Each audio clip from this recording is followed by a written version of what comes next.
DTAA के हम question से स्टार्ट करते हैं। ठीक है, नंदिता एक इंडिविजुअल रेजिडेंट है जो रिटायर्ड एम्प्लॉई है पारासर भारती की। एज है उसकी 60 ईयर की।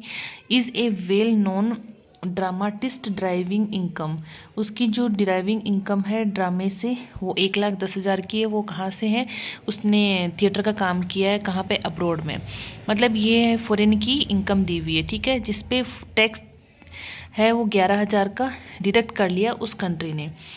कहाँ पे? फॉरेन कंट्री के अंदर टैक्स है वो डिडक्ट कर लिया किस इनकम पे? 1,10,000 पे। तो मैंने आपको बताया था ना कि जैसे कि इनकम दी हुई हो फॉरेन की और उस पर टैक्स दिया हुआ हो, तो हम क्या करेंगे, टैक्स की अमाउंट टोटल में टोटल इनकम फॉरेन की इंटू 100 करके फॉरेन टैक्स की रेट कैलकुलेट कर लेंगे। ठीक है, अब यह India does not have any double tax avoidance agreement. उसने DTAA नहीं कर रखा है इनकम टैक्स एक्ट में, कोई दिक्कत नहीं है। अब 91 के अकॉर्डिंग हम रिलीफ दे देंगे। And her income in India amounted to ₹6,10,000। ठीक है, अब इंडिया की इनकम है 6,10,000 और फॉरेन की कितनी है? 1,10,000। टोटल इनकम कितनी हो जाएगी? 7,20,000 रुपये। ठीक है, in view of tax planning she has deposited 1,50,000 in PF में। ओके, ये हम डिडक्शन वाला पार्ट है, उसमें तुमने पढ़ा होगा PF के अंदर है वो 80C में आ जाएगा, उसमें डिपॉजिट करा हो तो। And paid contribution to approved pension fund of LIC 32,000 and she also contributed 28,000 to CG health scheme के लिए प्रीवियस ईयर में। एंड पेमेंट किया मेडिकल इंश्योरेंस प्रीमियम का 26,000 to insure the health of her mother है उसकी।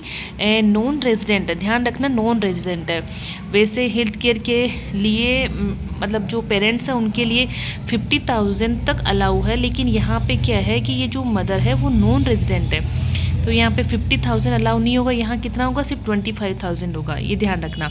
अब हमें compute करनी टैक्स लायबिलिटी ऑफ नंदिता की for the assessment year 2022 and 23। ठीक है, अब हम देखो टोटल इनकम लेंगे हम। फॉरेन की इनकम ली और इंडिया की इनकम ले ली। इंडिया की इनकम है 6,10,000 एंड फॉरेन की इनकम है वो 1,10,000 रुपये। 7,20,000 टोटल इनकम हो गई। अब हम डिडक्शन देखते हैं, तो सबसे पहले डिडक्शन 80C वाला जो है वो PPF में डिपॉजिट करिए कितना? 150। एंड जो है सेकेंड आ जाएगा CCC के अंदर है उसने contribution to approved pension fund के अंदर LIC वाले में 32,000 रुपये। अब CCE सेक्शन 80CE क्या बोलती है? 150 तक ही वो एग्रीगेट डिडक्शन है वो ले सकते हैं, तो रेस्ट्रिक्शन कितना? 150 तक, ये 150 ही मिलेगा। ठीक है, अब एक कंट्रीब्यूशन किया उसने CG को हेल्थ केयर के लिए, तो उसने 28,000 तक का ही किया, तो 28,000 पूरा ले लो। वैसे 50,000 तक अलाउ है, लेकिन यहाँ पे 28,000 किया तो 28,000 मिलेगा। फिर उसने अपनी मदर के लिए किया, तो नॉन रेजिडेंट होने की वजह से उसको 25,000 तक ही अलाउ होगा। और अगर वो रेजिडेंट होती तो उसको 26,000 पूरा मिल जाता, लेकिन नॉन रेजिडेंट है इसलिए उसको 25 मिलेगा। तो ये टोटल कितना? 1,50, 28 और 25 कितने हो गए? 2,30,000 का अंडर चैप्टर 6A के अंदर डिडक्शन मिल गया। अब टोटल इनकम 720 में से 2-3 है लेस करो तो 5,17,000 की टोटल इनकम हो गई। अब इस पे हम है टैक्स निकालो, इंडियन रेट से जो इनकम टैक्स निकालो और एजुकेशन सेस है वो ऐड कर दो। तो टैक्स जो बनता है वो 13,400 बन गया, एजुकेशन सेस मिला के 13,930। ये वो इनकम आ गई जिसे average rate of tax in India निकलेगी। तो ये जो टोटल टैक्स है ये आ गया डिवाइडेड बाई 5,17,000 इंटू 100 करोगे तो यहाँ पे 2.696% आ गया। अब फॉरेन की हमने पहले निकाली थी 11,000 डिवाइडेड बाई 1,10,000 इंटू 100, तो ये 10%। विच एवरेज लोअर होगा, तो ये लोअर कितना? 2.696% है, वो लोअर हो गया। तो अब ये इससे इसको ना इंटू करेंगे डब्ल्यू टैक्सेबल इनकम से। अब डब्ल्यू टैक्सेबल इनकम कौन सी है? वो है हमारे 1,10,000। तो अब रिलीफ कितना मिलेगा? 1,10,000 इंटू जो लोअर आई 2.696 आया लोअर, तो वो इससे इंटू करके हमारी जो रिलीफ की अमाउंट आ गई 2,966। अब टोटल टैक्स बना था हमारा 13,936 में से 2,966 लेस किया तो 10,970 है। ये net tax payable in India calculate हो गया। एक और क्वेश्चन है, क्वेश्चन नंबर 7। ठीक है, एक्चुअली गाइज मैंने ये जो क्वेश्चन बैंक है वो अतुल अग्रवाल सर की है वो यूज़ कर रही हूँ। इसमें सारे क्वेश्चंस है वो PM के सर बोल रहे हैं स्टडी मटेरियल के सारे इंक्लूड है। ठीक है, तो हेलो एवरीवन, क्वेश्चन नंबर 7 है। अब वो हम वो देखते हैं जिसमें मिस विविदिता है जो रेजिडेंट इंडियन है, 25 साल की है, ठीक है। उनकी इनकम हुई है from playing snooker match in country L के अंदर 12 लाख की, ठीक है। उस पर टैक्स उसने पे किया है कंट्री एल के अंदर 1,80,000 रुपये। फॉरेन की इनकम, फॉरेन का टैक्स दे दिया तो हम फॉरेन टैक्स की रेट हम निकाल लेंगे। 1,80,000 डिवाइडेड बाई 12 लाख इंटू 100 करके फॉरेन की टैक्स रेट आ जाएगी, ठीक है।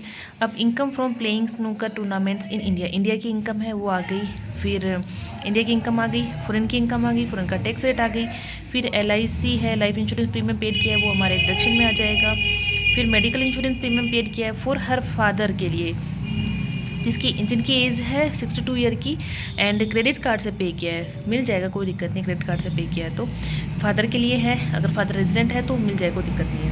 50,000 तक अलाउ है, लेकिन ध्यान रखना 80D के अंदर आएगा ये, ठीक है। मैंने क्वेश्चन डिस्क्राइब किया था। अब क्या करो, इंडियन जो इनकम है वो ले लो, कितनी आ गई, वो है 19,20,000। फॉरेन की इनकम है 12 लाख, टोटल कर दी 31,20,000 रुपये, ठीक है। अब डिडक्शन देंगे इसमें से चैप्टर 6A में डिडक्शन 86C का हुआ है। LIC जो है प्रीमियम पेड किया था 1,10,000 पूरा मिल जाएगा, 1.5 लाख तक वैसे मिल सकता है, लेकिन 1,10,000 किया तो उतना हम ले लेंगे। फिर 80D जो सेक्शन है उसमें 50,000 तक मिलेगा, 50,000 तक ही अलावा है पेरेंट्स के लिए जो रेजिडेंट हो, ठीक है, ध्यान रखना। इसने 54,000 किया, लेकिन यहाँ 50,000 की लिमिट है तो एक 10 और एक ये जो 50 हो गया, एक 60 हो गया। डिडक्शन दे दिया, 31,20,000 में से एक 60 गए, कितने बचे, 29,60,000 रुपये टोटल इनकम हो गई। अब इस पर हम टैक्स निकाल दो और एजुकेशन सेस लगा दो। टैक्स निकाली इसकी तो 25 साल की है तो 2.5 लाख वाली लिमिट लगा के 1 सेकेंड गाइस, हाँ, तो ये टैक्स की रेट आ गई हमारी 7,28,520 से ऐड करके, ठीक है। अब ये हमारी इंडियन इनकम जो टोटल इनकम आ गई, इस पे टैक्स की अमाउंट आ गई, उसको टोटल जो इनकम है 29,60,000 डिवाइड, इसको इससे डिवाइड करके इंटू 100 करके जो टैक्स रेट इन इंडिया वो आ जाएगी 24.61% आ गई average rate of tax in India. अब फॉरेन की जो है हमने पहले ही निकाली थी 180 डिवाइडेड बाई 12 लाख इंटू 100 15% आ गई, विच एवरेज लोअर है 15%। अब 15% किस पे लगेगा, डब्ल्यू टैक्सेबल इनकम पे। डब्ल्यू टैक्सेबल इनकम कौन सी है इनमें से, जो फॉरेन की जो इनकम थी वो डब्ल्यू टैक्सेबल इनकम हो गई। अब वो कौन सी थी फॉरेन की इनकम है वो हम देखेंगे। फॉरेन की इनकम जो है वो हमारी हो गई 12 लाख, तो ये 12 लाख के ऊपर 15% से हम लगाएंगे रेट तो आ जाएगी 180। तो ये रिलीफ है अंडर सेक्शन 91 के अंदर 180 की रिलीफ है वो मिल जाएगी। तो इस टैक्स जो टैक्सेबल अमाउंट है उसमें से लेस करो, रिलीफ है, तो ये हमारी net tax payable in India 5,48,520 आ गई, ठीक है। उसके बाद में 91 जो सेक्शन हमने करी थी रिलीफ की, तो उसमें 5 कंडीशंस दी गई थी, उनको भी तुम डिस्क्राइब करके क्वेश्चंस मतलब आंसर में डिस्क्राइब करना पड़ेगा वो, ठीक है।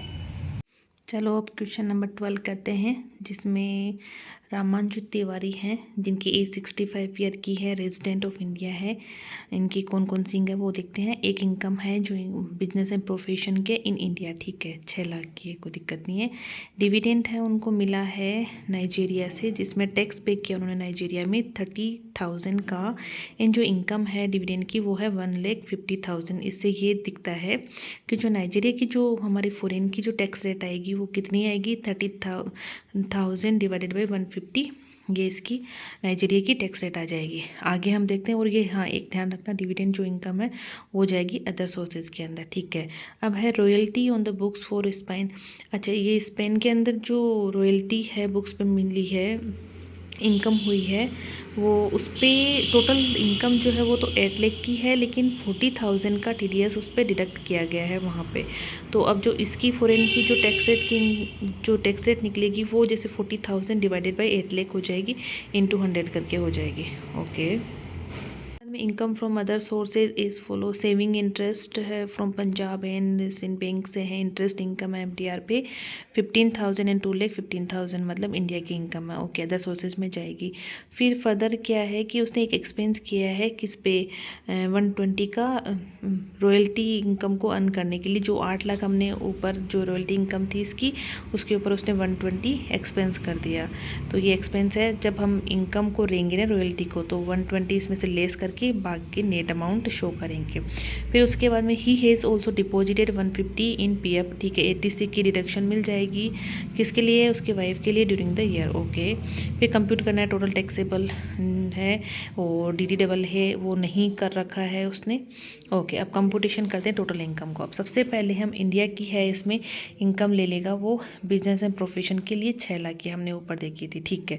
अब रॉयल्टी की इनकम है वो भी तो फॉरेन की है, उसको टोटल आप 8 लाख है, जिसमें से तुम लेस कर दो कितना एक्सपेंस जो करा था वो मैंने बोला था ना 120 लेस करके ग्रोस अमाउंट है वो, ग्रोस अमाउंट में से एक्सपेंस है वो लेस करके नेट अमाउंट 680 दिखा देंगे। अदर सोर्सेज के अंदर एक तो डिविडेंड की इनकम थी, देखो यहाँ पे 150 वाली, और उसके बाद में ये 15,000 एंड 215 वाली, ये टोटल आ जाएगी, ये इनकम हो जाएगी। टोटल इनकम जो है 1 सेकेंड गाइस, टोटल इनकम आ गई 16,60,000 की।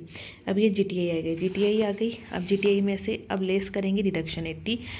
सी वाला कौन सा है? वो है डिपॉजिट किया पीएफ के अंदर 150 एंड एक रॉयल्टी जो ऊपर थी, जो रॉयल्टी की इनकम थी ऊपर, उसमें एक 80 क्यूक्यूबी में रॉयल्टी की इनकम पे जो डिडक्शन मिलता है वो 3 लाख का फ्लैट मिलता है, तो वो 3 लाख का ही हो गया। तो 186 का इन 80 क्यूक्यूबी का 150 एंड 3 लाख, टोटल कितना होता है 4,50,000। एंड उसके अलावा एक और है इन जो अपना ये डिडक्शन जो है 80 टीटीबी में एफडी के अंदर इंटरेस्ट मिलता है उस पर डिडक्शन है। एंड सीनियर सिटीजन है ना ये 65 का, तो यहाँ पे 50,000 तक का सीनियर सिटीजन को इंटरेस्ट ऑन एफडी पे अलाउ है। तो यहाँ पे ये देखो 50,000 का यहाँ अलाउ हो गया, तो 450 पहले हो गया, 50 हो गया, 5 लाख का डिडक्शन मिल जाएगा। टोटल इनकम हो गई ये 11,60,000 की। तो अब हम क्या करेंगे, टोटल इनकम हुई 11,60 की, इस पर टैक्स अमाउंट है वो निकाल लो। टैक्स जब जैसे ही निकाला सेस वगैरह ऐड करके 164,320 हमारा टैक्स आ गया। तो अब जो इंडिया की जो एवरेज रेट निकलेगी टैक्स की वो निकलेगी 164,320 डिवाइडेड बाई 1160 इंटू 100 करके निकलेगी। तो वो ये हमारे आ जाएगी 14.1655% से। अब फॉरेन की जो मैंने पहले ही बताया था आपको 30,000 उसका टैक्स पेड था नाइजेरिया में वो, और उसकी इनकम थी 150 इंटू 100 करेंगे तो 20%, विच एवरेज लोअर करेंगे। नाइजेरिया वाली इनकम जो डबली टैक्सेबल इनकम है उस पर जो भी लेस होगा वो ले लेंगे। उसके बाद में अब नाइजेरिया की इनकम है वो एक ही इनकम है, डिविडेंड जो यहाँ पे ये डिविडेंड की इनकम नाइजेरिया की ये एक ही है 150। तो ये जो डबली टैक्सेबल इनकम आ गई 150, इसमें जो लोअर थी 14.165% से इससे हम कर देंगे, तो ये रिलीफ आ जाएगी अंडर सेक्शन 91 की। कितनी आएगी? ये आएगी 21,248। अब हमारा स्पेंड वाला बचा, इसमें रॉयल्टी की एक इनकम होती है जिसमें 8 लाख तो ग्रोस है, ठीक है, 120 एक्सपेंस किए थे तो 3 लाख है रॉयल्टी का डिडक्शन है, तो 380 हो जाता है। अब इस 380 पे कितने परसेंट से लगाएंगे? 5% से। अब ये 5% कहाँ से है, ये हमने कैसे निकाला? ये हमने निकाला था कि इसकी जो TDS इसका काटा था रॉयल्टी की इनकम के ऊपर 40,000 का, तो 40,000 डिवाइडेड बाई 8 लाख, और ये इसकी फॉरेन टैक्स की पेन की आ गई 5% से, और 5% और 14.1655 इंडिया वाले से, विच एवर लोअर क्या होता है 5%। 5% निकालेंगे किस पे? 380 पे, तो कितना आता है 19,000। ये दोनों मिला के 40,248 की रिलीफ आ जाएगी अंडर सेक्शन 91। अब ये अंडर सेक्शन 91 के अंदर रिलीफ आई, ये हम क्या करेंगे, टोटल टैक्स पेबल जो आया था ना हमारे 164 वाला, उसमें से लेस कर देंगे रिलीफ, बाकी जो बचेगी वो टैक्स पे कर दिया जाएगा, टैक्स पेबल आ जाएगा। राउंड ऑफ कर दिया 124,070 कर दिया, ठीक है, ओके डन। गाइस DTAA के अंदर कई बार क्या होता है कि दो मतलब एक फॉरेन कंपनी की जगह 2 फॉरेन कंपनी के डेटा देते, और इंडियन की इनकम तो है ही है, ठीक है। तो इस केस में हम क्या करेंगे, दोनों मैंने आपको प्रोविजंस के अंदर बताया था कि जैसे फॉरेन कंपनी अगर एक से ज़्यादा दे दी तो दोनों की अलग अलग से ही जो इनकम है डबली टैक्सेबल इनकम दोनों की अलग अलग निकलेगी, दोनों की जो टैक्स रेट है वो भी अलग अलग निकलेगी। लेकिन स्टार्टिंग में टोटल इनकम जब हम करेंगे ना, तब फॉरेन की जो इनकम होगी और इंडिया की इनकम है उसको टोटल करेंगे, ठीक है। अब मैं आपको एक बार इस क्वेश्चन के द्वारा बताती हूँ, ठीक है। मिस्टर कमलेश है, इंडिविजुअल रेजिडेंट है इन इंडिया का, 52 साल के ये हैं, इन्होंने ये जो इन्फॉर्मेशन है दी है, और मिस्टर कमलेश है, इंडिविजुअल रेजिडेंट है, जो 52 साल के हैं। उन्होंने ये इन्फॉर्मेशन हमें दी है। And country X and country Y है, फॉरेन कंपनी है, और इन कंपनी के साथ में DTAA नहीं किया गया है, ठीक है। तो income from profession carried on in India, मतलब बिजनेस प्रोफेशन की इनकम है इन इंडिया की 7,50,000 की। उसके बाद में एग्रीकल्चर इनकम है कंट्री एक्स में, फॉरेन में ग्रोथ दी हुई है, तो एग्रीकल्चर इनकम है वो अदर सोर्सेज में जाएगी, ठीक है। ये फॉरेन की है 50,000 की। फिर dividend received from A company जो इनकॉर्पोरेट है कंट्री वाई में, ये भी फॉरेन की इनकम है, ये भी अदर सोर्सेज में जाएगी। ये है 1,50,000, ओके। रॉयल्टी इनकम है फ्रॉम लिटरेरी बुक्स की है, फ्रॉम द कंट्री एक्स की इनकम है वापस, और रॉयल्टी इनकम है। इसमें एक्सपेंस भी दिए हैं साथ में, अगर रॉयल्टी का आता है तो साथ में देख लो, अगर एक्सपेंस है तो उसमें नेट करके फिर ही इनकम में शो करेंगे, ठीक है। और उसके अलावा डिडक्शन जो 3 लाख का मिलेगा वो 80 में वो अलग है, ठीक है, 3 लाख का। तो ये 6 लाख है, 6 लाख में से 50,000 550 है वो इनकम में शो करेंगे बिजनेस एंड प्रोफेशन की इनकम में। फिर बिजनेस लॉस भी दिया हुआ है कंट्री वाई का, ये भी हमारा लॉस है वो डिडक्ट हो जाएगा, वो है 65,000 का, okay. Then rent from house situated in country Y में, वाई का जो है ग्रोस दिया हुआ है, फिर उसके बाद म्यूनसिपल टैक्स है वो लेस करेंगे, ये हाउस प्रॉपर्टी की इनकम है। ऐसे करके ये सारी उन्होंने इनकम दे दी। अब ये बोलना चाहता है कि जो टैक्स रेट है फॉरेन वाली जो हम कैलकुलेट करते हैं, इसमें क्या इस क्वेश्चन में खुद में दी हुई है country X and country Y की 10% एंड 20%, ठीक है। कंप्यूट करना है total income and total tax payable by mister Kamlesh in India, ठीक है। में देखो सबसे पहले फॉर्मेट देखो, ये सेम फॉर्मेट होगा, computation of total income of mister Kamlesh for the assessment year 2022 and 23। ये 3 कॉलम बनाएंगे, पर्टिकुलर रुपीज़ का, inner column in outer column, ठीक है। अब सबसे पहले हम इनकम फ्रॉम हाउस प्रॉपर्टी ले लेंगे। अब ये देखना यहाँ पे जो वाई वाली जो थी, यहाँ पे देखना rent from house situated in country Y and municipal tax दिया हुआ उस पर, ठीक है। तो अब ये हाउस प्रॉपर्टी की इनकम है वाई, यहाँ पे देखना हाउस सिचुएटेड है कंट्री वाई के अंदर। ग्रोस एनुअल वैल्यू है जो दी हुई है 240 की, लेस कर देंगे म्यूनसिपल टैक्स है गिवन है 10,000 का, ओके। फिर नेट एनुअल वैल्यू बचती है 230 की, डिडक्शन है सेक्शन 24 में 30% ऑफ NAV का, वो आ जाता है हमारा 69,000 का। 230 में 69 गए तो आउटर कॉलम में इसकी जो इनकम आ जाएगी हाउस प्रॉपर्टी की 1,61,000, ठीक है। अब क्या बचता है प्रोफेशन एंड बिजनेस से जो प्रॉफिट एंड गेन होता है वो। अब एक इनकम आई थी यहाँ पे, income from profession carried on India, ये इनकम है, ये हम ले लेंगे 7,50,000 की, यहाँ पे सीधी की सीधी इंडिया की इनकम ले लेंगे। फिर रॉयल्टी की इनकम दी गई थी वो कंट्री एक्स में दी गई थी और एक्सपेंस भी दिए गए थे, तो हमने नेट करके 5,50,000 यहाँ पे ले लिए। फिर एक लॉस दिया गया था बिजनेस लॉस का, ये कंट्री वाई का था, तो यहाँ पे इसको सेट ऑफ कर देंगे 65,000 का। तो बिजनेस एंड प्रोफेशन की जो इनकम बचेगी नेट, वो बचेगी 12,35,000 रुपये। अदर सोर्सेज के अंदर एक एग्रीकल्चर की इनकम दी गई थी कंट्री एक्स के अंदर, एक डिविडेंड रिसीव था वो कंट्री वाई में, ये दोनों ही अदर सोर्सेज में यहाँ पे 50,000 एंड 150 ले लिया। तो टोटल इनकम तो तीनों के हेड को मिला के टोटल इनकम होती है 15,96,000। अब ये ग्रोस टोटल इनकम हो गई। अब इसमें से डिडक्शन लेस करते हैं अंडर चैप्टर 6A में। तो रॉयल्टी की इनकम आई थी एक, ठीक है, जो रॉयल्टी की इनकम थी जो मिली थी रेजिडेंट को फ्रॉम द लिटरेरी वर्क का, तो 80 QQB में रॉयल्टी की इनकम पे 3 लाख जो है फ्लैट जो अमाउंट है 3 लाख की डिडक्शन मिल जाता है। तो जो डिडक्शन लेस करने के बाद में 12,96,000 का टोटल इनकम हो जाती है। अब इस टोटल इनकम के ऊपर टैक्स है वो कैलकुलेट करेंगे, तो इसका अलग से फॉर्मेट बना देंगे, computation of tax liability of mister Kamlesh for the assessment year this. Tax निकालेंगे 12,96,000 के ऊपर। तो ये 52 साल का ही है बंदा, तो वही 250 नील 250 से वैसे करके ऐसे हम जैसे निकालेंगे स्लैब रेट से, तो आता है इसके ऊपर 2,01,300। एजुकेशन सेस वगैरह ऐड करके 2,09,352 ये आ जाता है टैक्स की अमाउंट।